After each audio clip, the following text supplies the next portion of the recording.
with whiteboard today, and when the whiteboard's out, it's going to be a fun day. So today I'm going to be talking about why having one earned income is not going to give you a good life, and it's actually going to make you have a worse life every year that comes by. So let's talk about an average income.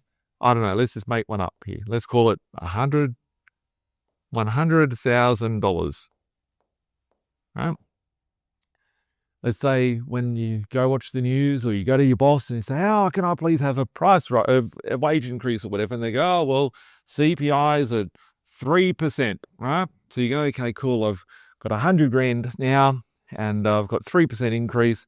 I've got $103,000.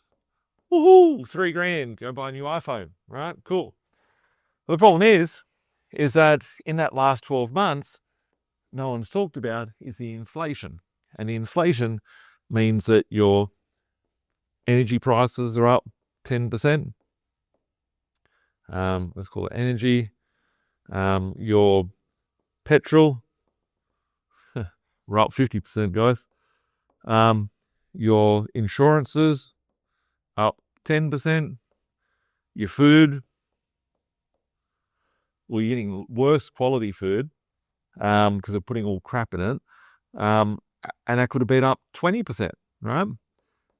So when you really look at what you're getting screwed over on that front. So having an income is cool for a starting point, but you want to be building assets that are rising in value, and you can build a cash flow stream parallel to that. So let's assume that you've got 100 grand coming in from your job, all right? And let's assume, I don't know, you went and bought some properties in 2020, 2015, 2010, 2000, whatever it may look like, right? I've got people that are buying properties today or a year ago or 24 months ago where they're buying stuff for $200,000. They might have only had 50K to their name, or they might have had $0, but they use equity from their existing property, whatever the case may be. Right? The 200 grand property goes to 400K. And when you break it down, right, what's the house made out of? Right? You can go buy a $2 million house and it could be worth 2.2, or it could be worth 1.5, and no one really pays the difference, right? But when you're paying with affordable properties, things that are being built below rebuild cost, when you're looking at the cost of construction that's going up, right? Because we didn't put that over here, right? We didn't put that the plumbing equipment in your house has gone up 36% in the last month. We didn't talk about the fact that the wages for the dudes that are building the house or whatever have gone up in value. So inflation is just dragging the asset value up, right? So if you had 50 grand, you bought a property for 200 grand, now it's worth 400 grand. That's cool, but we're not in the business of buying a property and selling it, because I don't see too many investors that are so happy that they bought a property, sold it, and made a couple $100 grand, because you just really only bought yourself 2 years of life. A better way is that if you bought 5 of these properties, which what I was saying beforehand, you'd have $1 million worth of asset, which would now be worth $2 million. I'm not saying you need 20 properties for this, but this is just a little example, right? If you had 10 properties, it'll be much better. You have 20, you're going to have a better life, right? But let's assume that these things were renting for $400 per week a year ago, 2 years ago, and now they're renting for $500 per week. Right? So $400 a week is $20K a year. $20K a year is cool.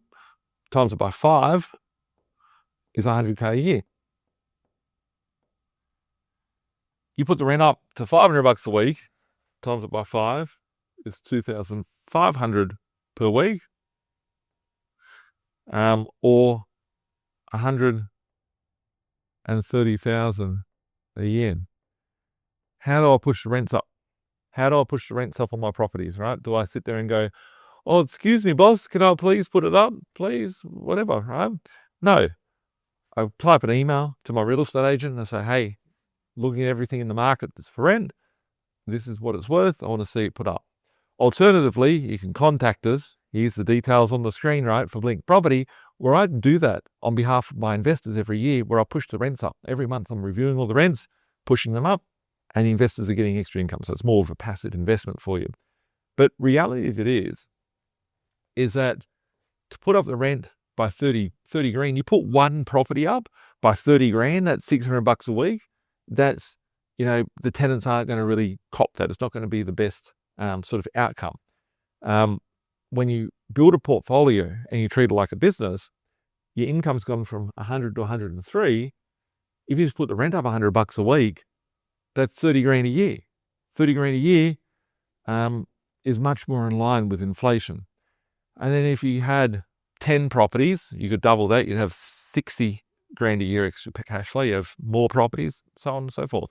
That's without paying off the debt. That's without anything, right? The debt has been captured at the purchase price because you're not, interest rates go up and down and all that sort of stuff, but the debt becomes irrelevant. Like let's say the property goes from 200 to 400, and let's say it might be a bit more advanced. It might be Perth that we bought in 2020 or 2018 or whatever. Could be Gold Coast, Brisbane, Sydney, Darwin. That might be worth $800,000 now, right? So the asset and the capital has gone up considerably, right? It's 200 to 400, it's doubled. 400 to 800, it has doubled. But when you really break it down, what's the cash on cash return, what you put into it?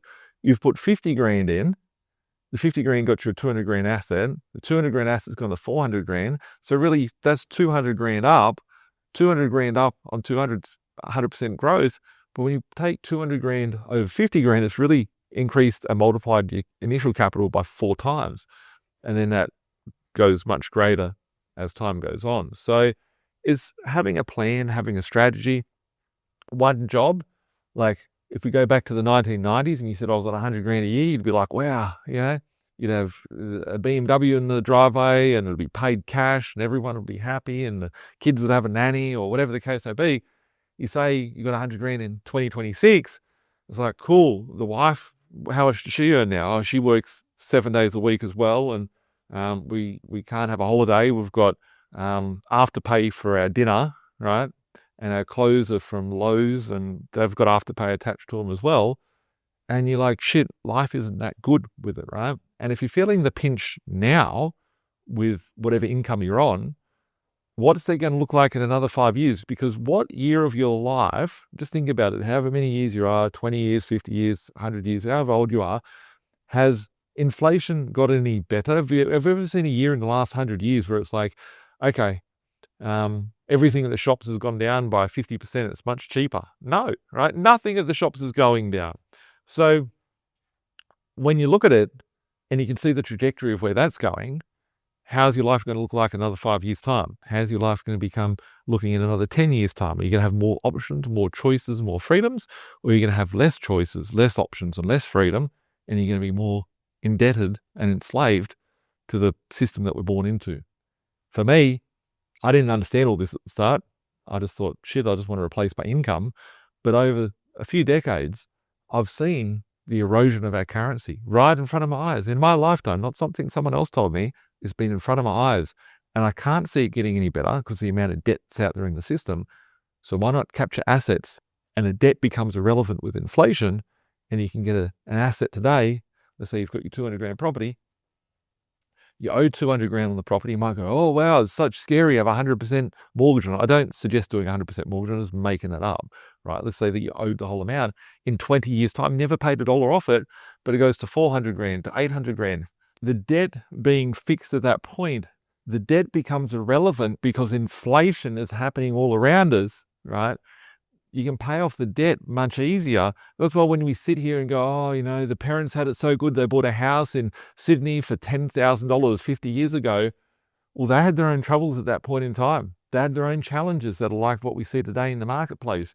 But it looks good from their point because their debt became nothing, right? But they had a different mindset and a different trap because they didn't understand all this and they didn't understand the monetary system that they were based in at the time. And if they did, they would have been smarter and bought everything they could have, right? But instead, they were told, work hard, pay your debt, get rid of the loans, have no mortgage. That's the dream to be it, right? For me, I'm like, who cares about the debt? Debt's all around us. Collect the assets, collect the cash flow. The debt gets washed away with inflation.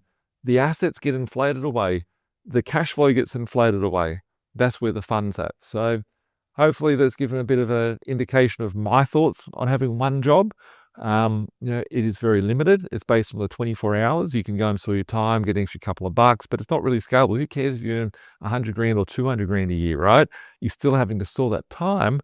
You're enslaved to selling your time. I think once you can break yourself out of that and replace that income with passive income coming from passive assets that are going up with inflation, it's a much better model than being stuck in a job for 40 years.